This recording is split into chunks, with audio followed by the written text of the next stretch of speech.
Hey guys, welcome back to Hack It Out. Today I'm doing a different sort of review. Instead of doing a movie review, I don't have the green screen behind me. I'm going to be doing a review over the newest season of Game of Thrones. That is season 7. It was a pretty big, pretty important season, and I haven't done full season reviews, at least not in video form, on any of the previous seasons. In the podcast, I had done some reviews. I believe it was like around season 4 time. So it's been a while. But anyway, I felt like this season was important enough. There was a lot of stuff going on in it. I felt like it was worthy of making an actual video review. And so as always, before I get started, just keep in mind that I am going to be talking about stuff throughout this entire season. So if you are not caught up all the way through Game of Thrones season 7, through the finale, then this is your spoiler warning, so back out now. If you don't care about spoilers, or if you are caught up, then let's jump on in. And so to start off with this review, I'm going to talk about my 7 greatest moments from Game of Thrones Season 7. So starting off, number 7 is Theons Redemption. Now, Theon Greyjoy is a character that I never thought would be around all the way going into the final season of Game of Thrones. Back whenever I first started watching it, he seemed like an important enough character, but definitely not one that I thought would be around this long.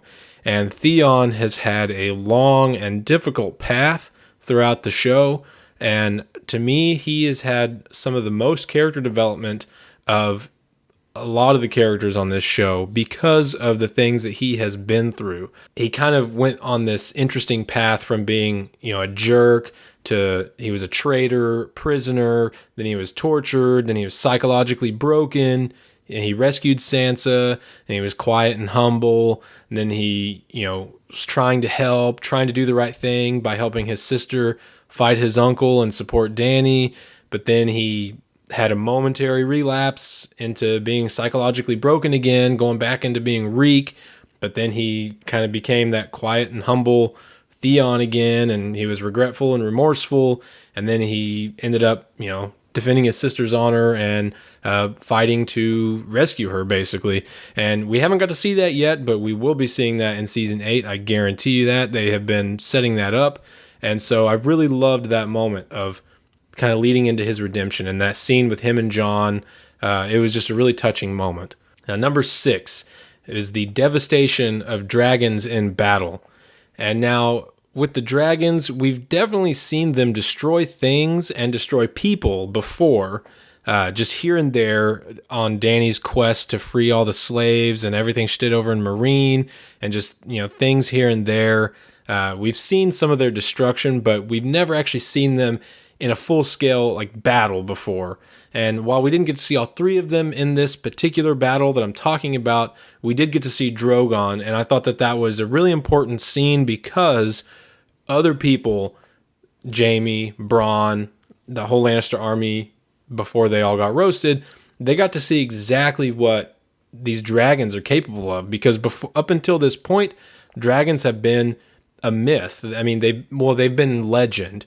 They knew that they existed, but nobody alive had seen the dragons, and so nobody knew exactly what they were capable of firsthand. And so I thought this was a really important scene, and not only for the people in the show, but for us watching, so we could actually see what they're capable of doing in a full-scale battle. Number 5 is the Stark children reunion. While we didn't get to see Jon and Bran reunite and Jon and Arya reunite yet, we did get to see the true remaining Stark children reunite.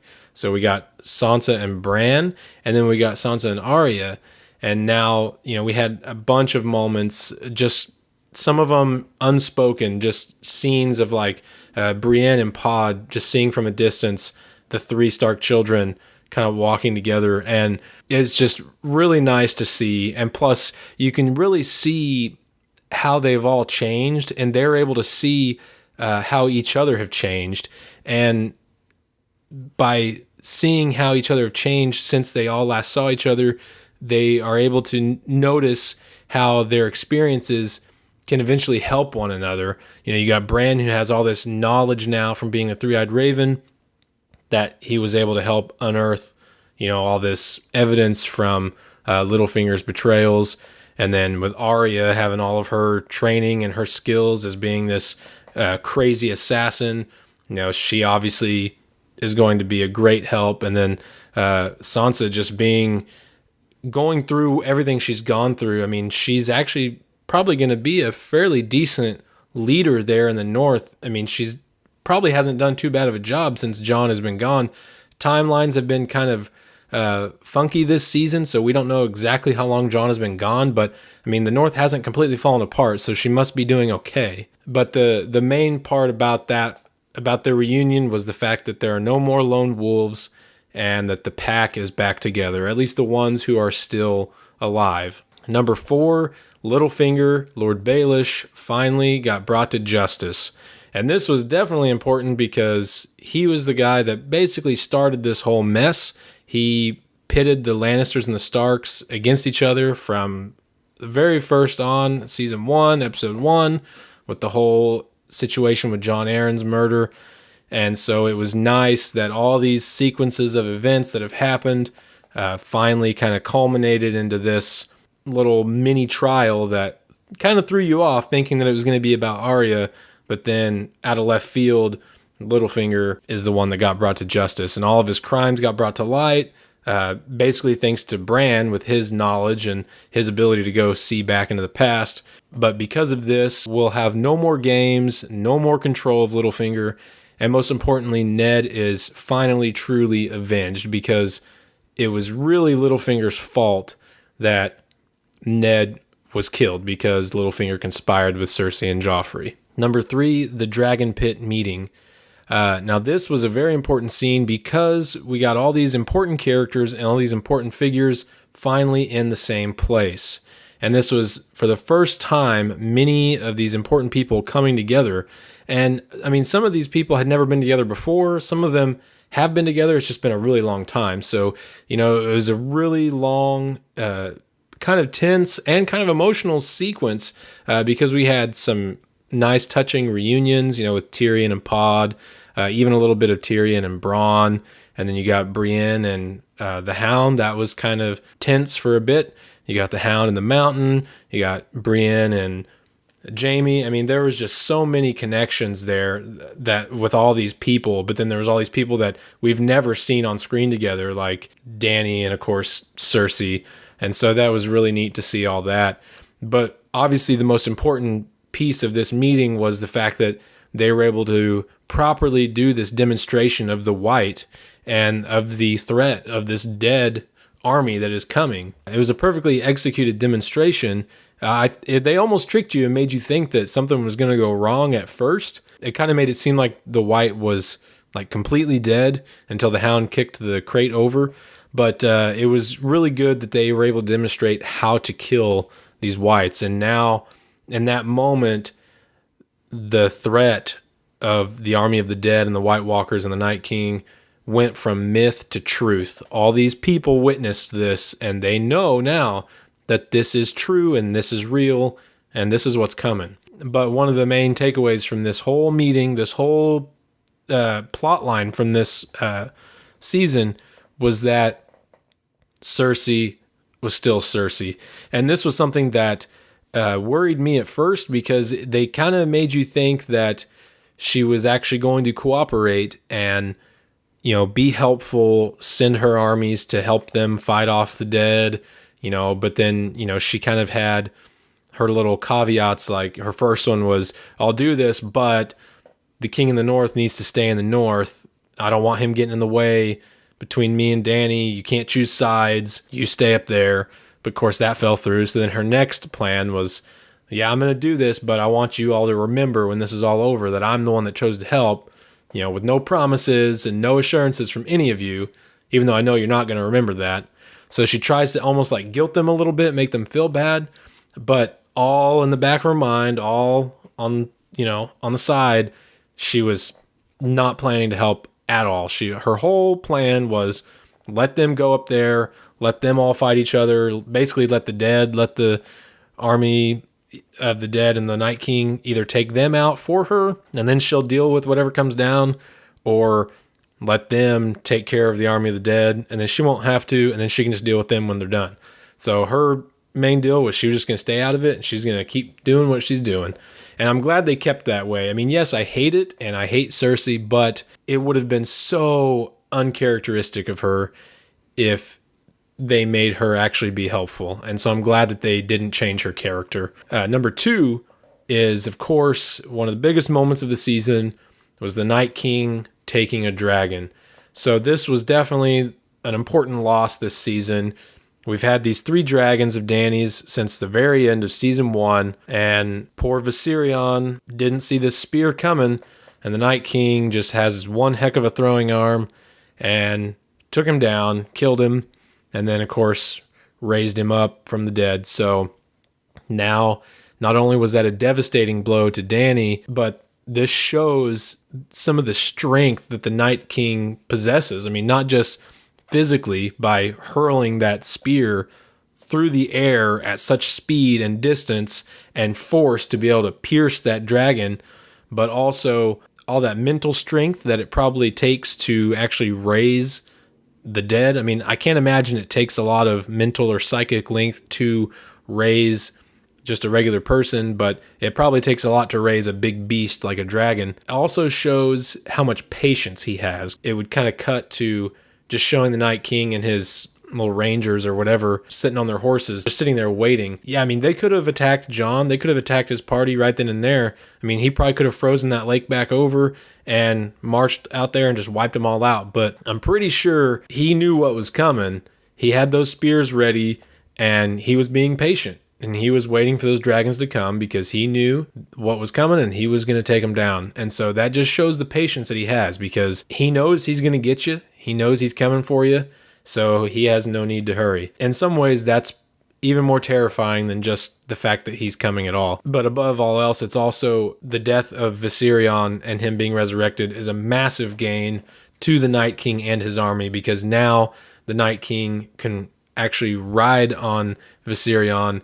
And as we saw, he was able to use him to take down a massive chunk of the wall, basically Eastwatch. He took it down.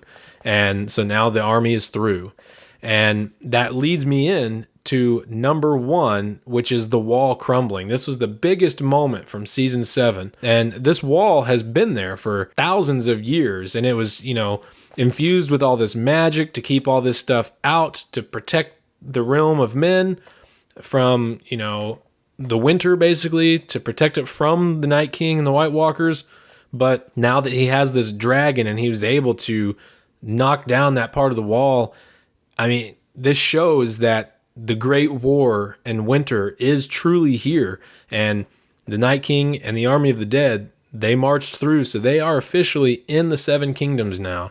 And so it's going to be really interesting when season 8 starts to see exactly where it's going to pick up, if it's going to pick up right where season 7 left off, or if it's going to pick up, a little ways down the road, like maybe they're really close to Winterfell, or maybe some places have already been taken out by them. I don't know. It's going to be really interesting.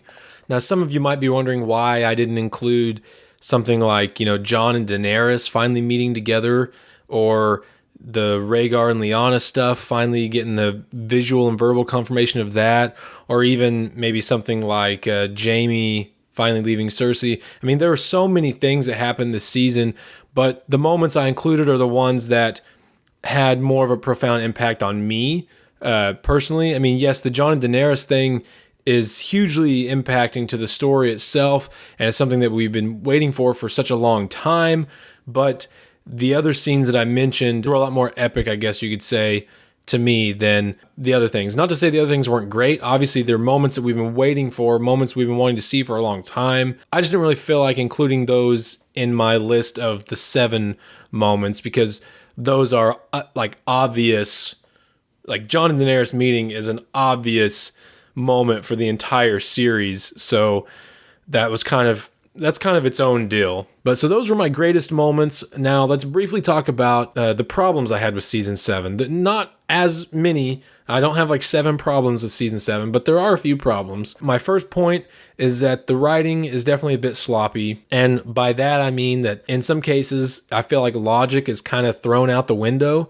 especially when it came to the scene with Gendry running all the way back to Eastwatch and then getting a Raven to fly all the way down to Dragonstone, and then Dany to get ready and to get her dragons and fly all the way back up to rescue all them. I mean, that was just that was crazy. I mean, I can overlook some things, but that was a bit much. And then, of course, Bronn and Jaime, when Bronn tackled Jaime into the water and saved him from being roasted by Drogon, and then you see Jaime in his full armor, not to mention his probably really heavy golden hand, sinking down below the surface of this river or whatever it is that they fell in.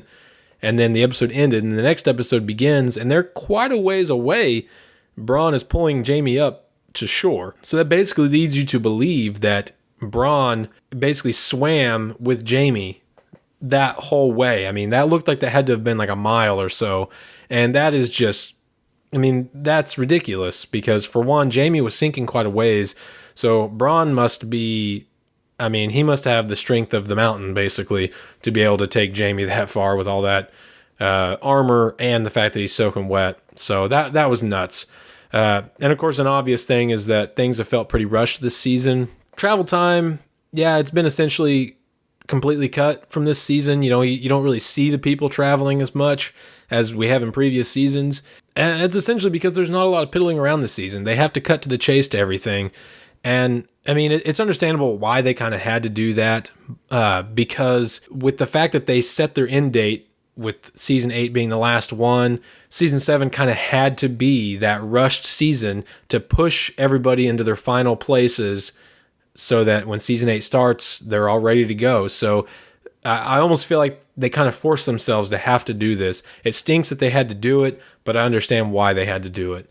And then another thing is, just some things felt predictable this season. That's not to say that Game of Thrones isn't predictable in some ways. Everything is predictable in its own way, but I felt like some things were a little more predictable than usual.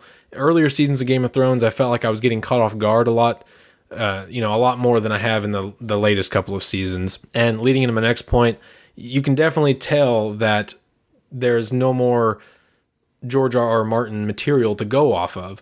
And really, one of the biggest giveaways of that is because there's no big consequences, no major shocking deaths like Martin usually does. Yes, we had the dragon death, but these last couple of seasons, and especially this season, people were saved or spared a lot. And sometimes it makes sense and sometimes it doesn't. The episode where they're all fighting north of the Wall, on that big expedition, I was so sure we were going to lose a lot of people. I thought we were going to lose Tormund, maybe the Hound. I thought maybe Beric was going to die. But no, all we lost was Thoros. And, that's one character, but they really made it seem like Tormund was going to die, but then they saved him. There were so many opportunities that they could have shocked you by taking one out, but they spared him. In some ways, that's going to kind of make things feel predictable in the next season too. Sure, the final season, all bets are going to be off. You can think what you want, but it's weird because you're so used to being so shocked when your favorite character or somebody you really liked gets killed. And when it just doesn't happen, I almost feel like it could make you care less. So I don't know. We'll see what happens. But another problem is that I felt like they are kind of killing some plot lines that seemed at one time that they were going to be important. And I'm mainly talking about the whole Dorne thing.